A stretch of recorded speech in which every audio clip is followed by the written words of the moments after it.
Hello, my fellow community and others. Today we are going to be speaking about the wealth of the Muslim world and what makes it so different from others. Real wealth is in the Middle East, and I will explain why today. Okay, so Abu Dhabi, it's the capital city of the UAE. It's the second most populous city after Dubai. It is the headquarters of the federal government, which means a lot of city and properties are located there. So we'll look into that. Is many notable sites and attractions, and like the Sheikh Zayed Grand Mosque, the Emirates Palace, the Yas Marina Circuit, the Corniche, the Louvre, Abu Dhabi, Ferrari World, Abu Dhabi, Yas Island, and Sadia Island. Since it's the seat of federal government in the UAE, that means a lot of riches are there. The Sheikh Zayed Grand Mosque is the country's largest mosque and is the key place of worship for daily Islamic prayers. The smaller replica of this mosque in Surakarta, a city in Indonesia, as Indonesia is the most populous Muslim country in the world. Now, this Grand Mosque is huge. Imagine believing in this. Imagine believing Islam. Imagine having a belief system and you have a place of prayer which is so huge. It practically takes up just all the space. It was launched by the late president of the UAE, Sheikh Zayed bin Sultan Al Nahyan, who wanted to establish a structure that would unite the cultural diversity of the Islamic world with the historical and modern values of architecture and art. Imagine how much this cost to build. It probably cost several hundreds of millions, if not into the billions of US dollars to build. So it's pretty modern. And it has references of Persian, Mughal, Indo-Islamic architecture, and is modeled off the Badsahi Mosque in Lahore, Pakistan. I mean, just search up yourself. You'll see what it is with the water mirror and columns, the exterior, the view from Wahat al-Karama, the inner courtyard with minaret, the interior of the main prayer hall, and it by far is a glorious splendor. I don't care what religion you're a part of. It's astounding how this was built. It's astounding how this was built. It's astounding how the bell tower in Mecca was built. The huge bell tower. It cost, I believe, 35 billion US dollars to create. That's true money right there. That's the sort of money that you don't lose, no matter what you do. I want all of you to aspire to that. There's a street in the UAE called King Abdulaziz Street. And it's unbelievable because King Abdulaziz was the first king of Saudi Arabia, and Saudi Arabia is not the UAE.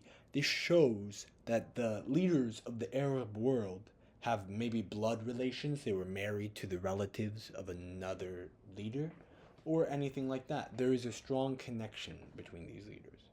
They consolidate their wealth together. Okay, so first of all, there was Abdulaziz of Saudi Arabia, the first king. Then Saud of Saudi Arabia, his son. Then Faisal of Saudi Arabia. Then Khalid of Saudi Arabia, Fahd of Saudi Arabia, Abdullah of Saudi Arabia, and now the current king, Salman of Saudi Arabia.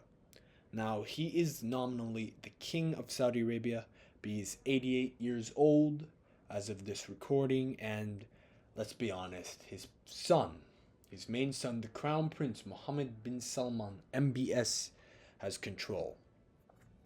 Now, MBS is doing a lot of great things, as you all know. He became youngest Minister of Defense in the world in 2015 at age 30. He is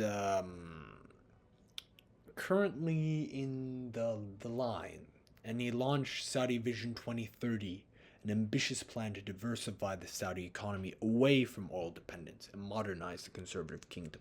So he wants more direct control of his kingdom, which makes sense as the world is modernizing, and he understands that. He is, again, 50 years junior of his father, so he comes from a very different generation.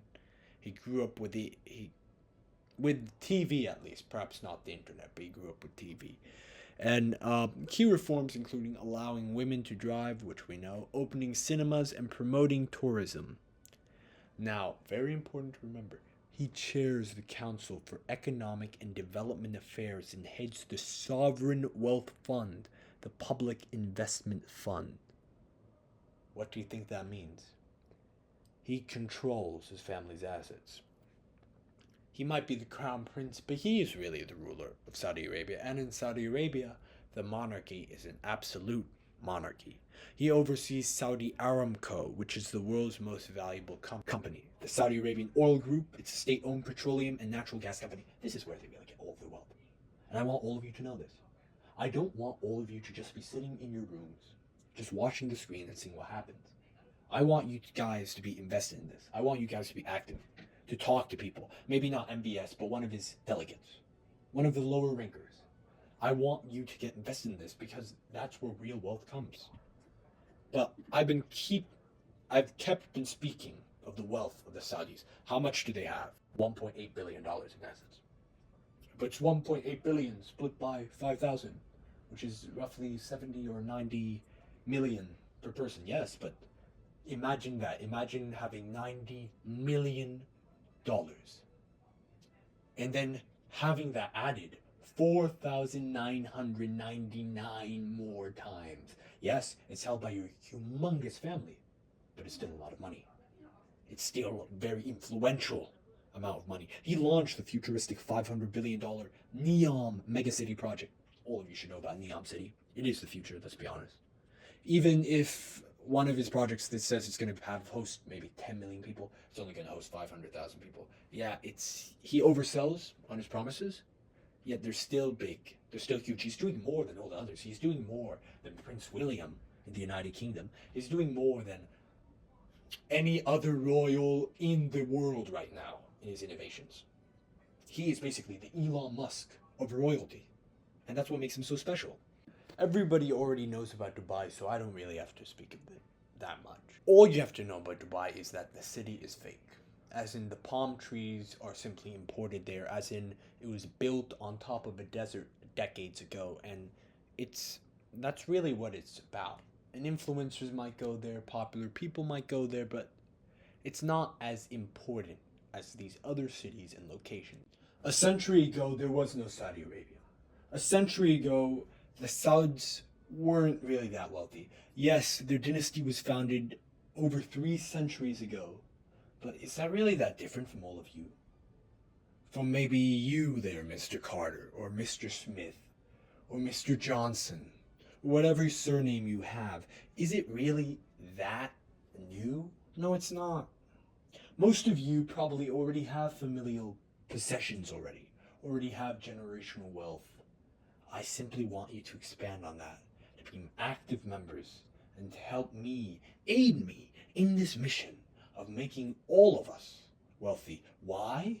So we can have a powerful, innovative community, and so that we can show the world who's boss.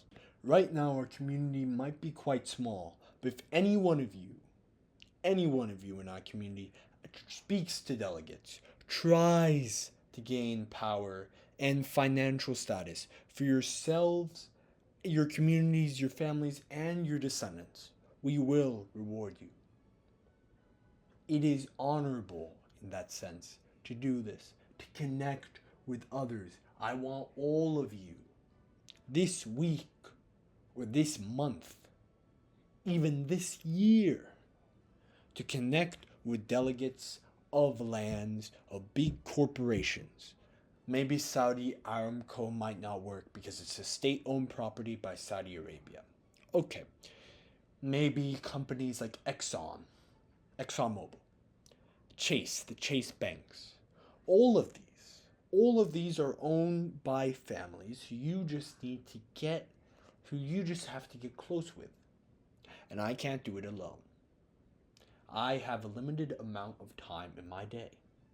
I have a limited amount of people I can interact with in a week.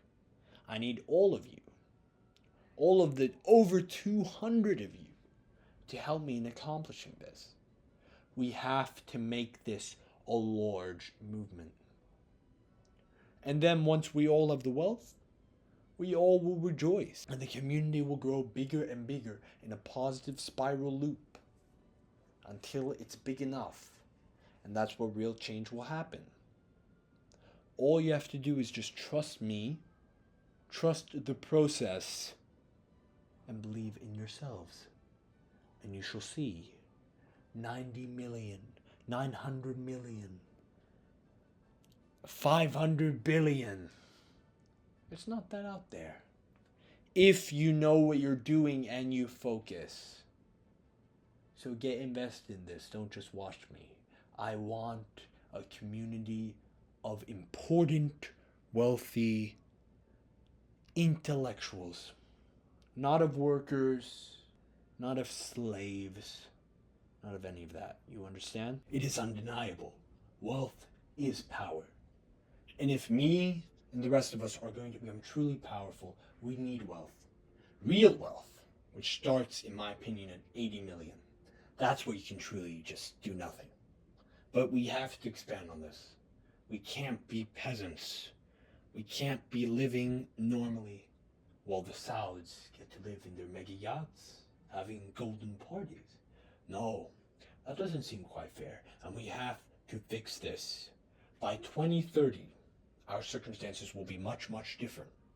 Vision 2030, environmental change, climate change, all of that, they say, right? But all of that is overshadowed by the fact that in 2030, we are practically going to run this planet. And not run this planet as in we're going to rule the planet. I mean, we might in several decades, but we will have a lot of influence if each of you can focus every single day, at least 15 minutes a day, write down, what have I accomplished relating to my goals? What have I accomplished relating to this micronational community? How have I expanded my wealth? How have I given wealth to the leader, the ruler, the king, or if you want to call me, the Lord? You can call me the Lord. It's fine. But if you call me the ruler, at least, I will appreciate it. But you have to think about these things every day. And you have to think, why do these families get to have this wealth while I don't? Because they were born into it? But I'm doomed to eternal serfdom? No. We must get wealth immediately.